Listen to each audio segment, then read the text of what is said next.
demoras, não é que chegamos no quarto bimestre? Olha lá, quarto bimestre, uhul! Quem achou que a gente não ia conseguir, tá aí para mostrar que tá todo mundo conseguindo, nas suas dificuldades, enfim, né? Nós estamos aqui, quarto bimestre. Sabe que horas são? São 8h10 da manhã. Com certeza você vai estar dormindo nesse horário. Mas eu, a minha equipe aqui atrás, o pessoal por aí, tá todo mundo já ralando. Pra quem? Pra mim? Não, pra você, tá legal? Pra você. Então, quarto bimestre a gente começa assim. Começa não, na verdade a gente vai dar continuidade, aqueles assuntos pós-guerra que a gente estava falando e tudo mais. E hoje, para não assustar ninguém, eu venho bem devagarinho, sabe? Vou bem devagarinho com vocês. Nós vamos começar então a falar do mundo pós-guerra e de que como que politicamente se organizaram os estados pós-guerra. A gente já sabe que está lá Guerra Fria acontecendo, socialismo de um lado, capitalismo do outro, né? Então, os países capitalistas, eles fizeram uma coisa chamada lá, Estado do Bem-Estar Social. O que é esse Estado do Bem-Estar Social? Significa que o Estado, o governo, ele vai cuidar do seu povo, ele vai trazer para o povo bem-estar social na saúde, na educação, nos transportes, na segurança, né? E aí ele vai estar cuidando. Eu vou colocar, porque senão daí eu me perco, porque quando eu tiro o óculos é tipo Superman, sabe? Coloco o óculos, vira Clark Kent, tiro o óculos, vira Superman. No meu caso, quando eu tiro o óculos, eu esqueço que eu sou professora. Então, coloquei lá, óculos, professora, e eu vou ler para você que o Estado do Bem-Estar Social significa política de proteção social e promoção da economia. Nele, o Estado se encarrega de subsidiar serviços públicos universais de saúde, educação, segurança e lazer, investir em moradias públicas adequadas, em moradias populares adequadas, transporte público eficiente e garantir a aposentadoria dos trabalhadores. O que é o Estado do Bem-Estar Social, então? Cuidar do povo. É isso que é. Cuidar do povo. E eu coloquei aqui que então, esse Estado do Bem-Estar Social, ele conseguir resolver todos esses problemas que eu acabei de citar aqui com vocês, ele vai precisar de se afastar do liberalismo. Ai, eu lembro o que é liberalismo? Eu lembro.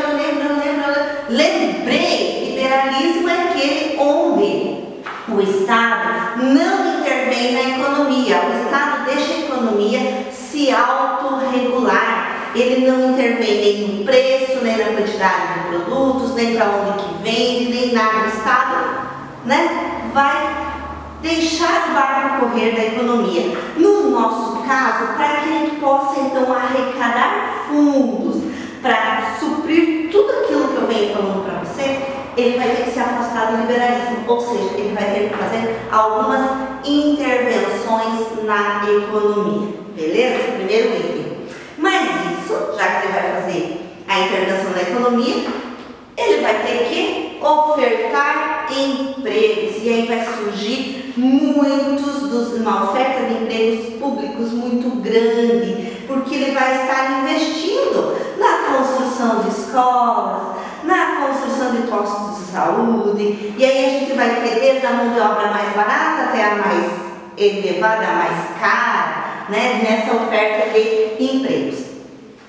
O Estado também permite a criação e a participação de sindicatos agora nas manifestações, nas reivindicações trabalhistas.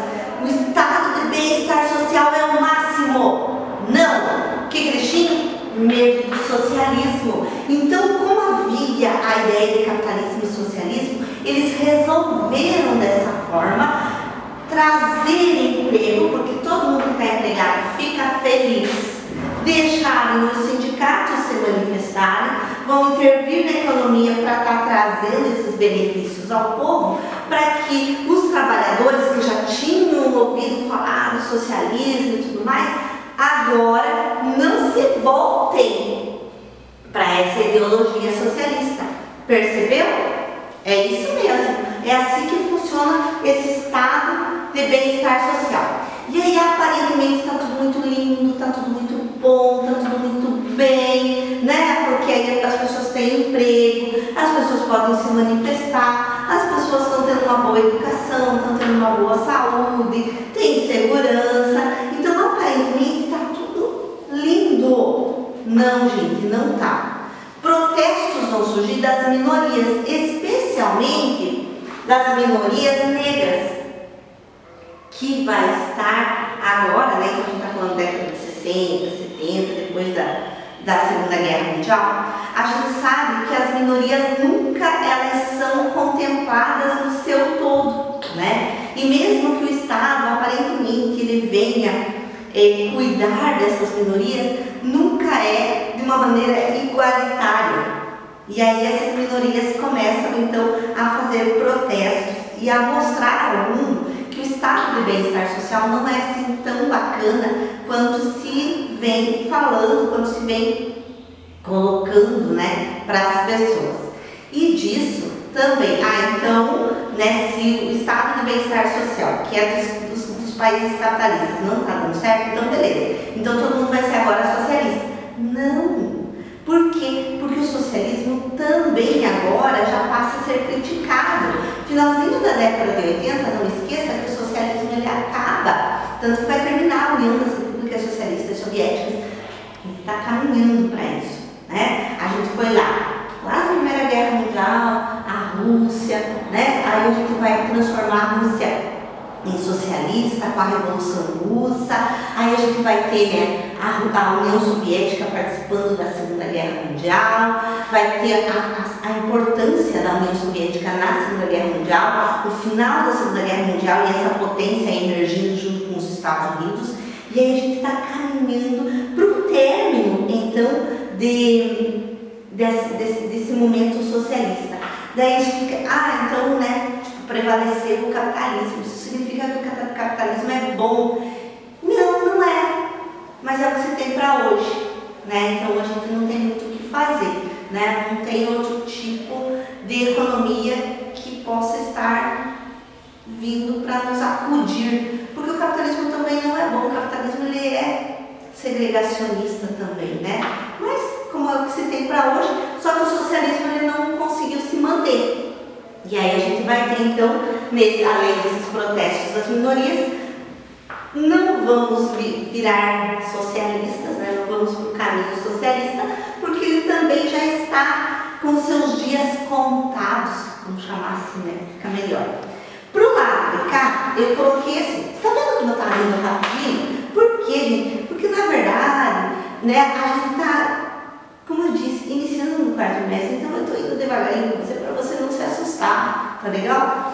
E aí lá, dentro da economia, como que os países se resolveram dentro da economia mundial depois da Segunda Guerra Mundial? Eles fizeram uma conferência, os 44 países, né, mais importantes, vamos chamar assim, os 44 países mais influentes, fica melhor, né, do mundo. Eles se reuniram nessa cidade aqui, ó, Bretton Woods, acho que é assim que fala, né? Eu também não tenho obrigação de saber falar inglês, né? No máximo tenho obrigação de saber história. Então, Bretton Woods, eles se reuniram nessa cidade, não foi em 1970, tá? Foi antes. Esse acordo durou até 1970, por isso que eu coloquei aquela data lá. E aí, além de outras sugestões ou outros acordos que aconteceu do dólar. O dólar se tornou agora a moeda de câmbio internacional.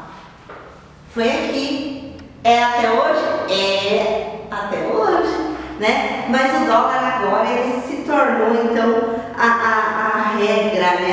A moeda internacional. Vamos trabalhar com o câmbio internacional, a moeda de referência, o dólar. Tá bom? Foi aqui, se você não sabia. Outra coisa que eu trouxe interessante como regra desse acordo da Bretton Woods lá sobre a economia é do BIRD, né? Que é o Banco Internacional de Recuperação dos países que foram devastados na Segunda Guerra Mundial. Então o BIRD ele ia emprestar dinheiro, ele ia recuperar aqueles países que tinham sofrido perdas durante a Segunda Guerra Mundial, né? Sempre fixado no dólar. E o FMI é aquele banco, aquele que você conhece, já ouviu falar, que você fica se perguntando assim, por que a gente pega dinheiro dele? Pois é, a gente pega. Para quê?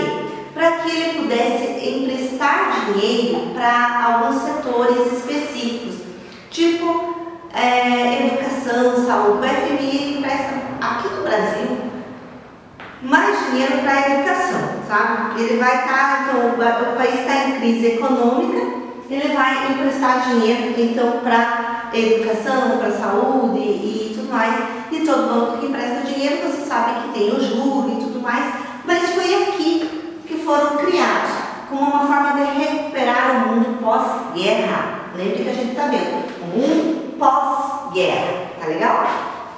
E aí, por último, né? Então foi só os países capitalistas que se recuperaram, aquela coisa toda. Não, né? Se no mundo pós-guerra tem capitalismo de um lado, socialismo do lado, do bloco socialista dá pra gente destacar a Polônia. A Polônia também se desenvolveu bastante no finalzinho ali desse momento da Segunda Guerra Mundial, e ela vai se aliar então à União Soviética, e aí ela vai estar em amplo desenvolvimento, tanto que ela recupera alguns países, alguns territórios que havia perdido. Então eu deixei como um destaque do Bloco Socialista a Polônia. Em desenvolvimento, né, o chamado milagre econômico, vai acontecer no Japão, vai acontecer em Hong Kong, em Taiwan. Então esse milagre econômico ele vai acontecer nesses países asiáticos por influência, né, então, dos Estados Unidos. Lembrando assim, que os Estados Unidos com o BIRD, com a FMI, ele vai estar financiando porque ele tem muito medo do avanço socialista no mundo. Então ele vai financiando, e com esses financiamentos, esses países vão fazendo um milagre econômico. O Brasil não fugiu disso, né? A gente sabe que o Brasil também, durante a ditadura militar, sofreu um milagre econômico nesses empréstimos que foram feitos desses bancos internacionais. E aí eu comentei então só desses países asiáticos, para a gente não falar só na Europa, América e tudo mais, lembrando que na Ásia ali também eles acabaram usufruindo disso. E por último, né, nesse período de Guerra Fria, e não menos importante, mas a gente vai retornar, é sobre a crise do petróleo. Então o que acontece? Foi fundada a OPEP, que é a organização, que eu não vou ter que ler porque eu não me lembro, só um pouquinho. Organização dos Países Exportadores de Petróleo. Organização dos Países Exportadores de Petróleo, OPEP. Né? O que vai acontecer? 60, 70, petróleo é o principal combustível do mundo, né? O Brasil não era autossuficiente em petróleo, nem a maioria dos países eles eram dependentes do petróleo do Oriente Médio. E aí, lá eles fizeram essa OPEP e tudo mais, eles controlavam, então, tanto que eles falam que é um cartel. O que é um cartel? Cartel é uma organização onde os produtores daquele produto, eles combinam os preços para que não haja concorrência. Então o cartel, ele não deixa haver concorrência. E aí, gente, é muito interessante, porque lá então, na década de 80, vai acontecer uma guerra no Oriente Médio, né? Então depois da Segunda Guerra Mundial é criado o Estado de Israel no território da Palestina. A Palestina é formada por árabes muçulmanos. Os árabes muçulmanos, então, eles vão se unir, Egito, Síria, a Jordânia, vai se unir a Palestina contra Israel. Israel é apoiado pela ONU, em consequência apoiado pelos Estados Unidos. E aí vai ter essa guerra, então, Egito, Síria contra Israel. E nessa guerra, Egito e Síria, eles estão...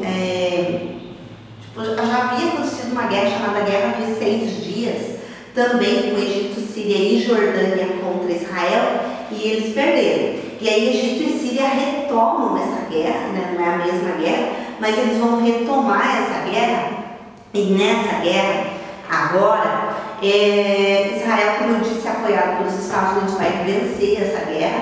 E aí, os estados árabes, eles dizem assim, né, para ficar bem E Israel igual amigo dos Estados Unidos. Estados Unidos igual inimigo do Islã. Estados Árabes. Islã igual dono do petróleo. E aí eles aumentaram o petróleo em torno de 300%. Teve uma crise do petróleo. E agora eu vou falar de lembrança. Você lembra da greve dos caminhoneiros que tinha aquelas filas de carro para abastecer? Isso já aconteceu nessa crise do petróleo aqui. Lembro bem, a gente andava a pé porque a gasolina era muito caro, muito caro. O biocombustível não era assim confiável. Quem tinha carro álcool vivia ficando na mão, né? Então ainda estava em experimentação o biocombustível e tudo mais. Carro flex então jamais, né? Não existia, ou era álcool ou era gasolina. A maioria dos carros a gasolina e o povo andando a pé mesmo, assim, porque mesmo para andar de transporte público era muito caro, né? Então a gente andava muito a pé, deixava o carro em casa e andava muito a pé por causa dessa crise do petróleo aqui. Beleza? Nas cenas dos próximos capítulos a gente vai falar da luta dos negros no mundo pós-guerra.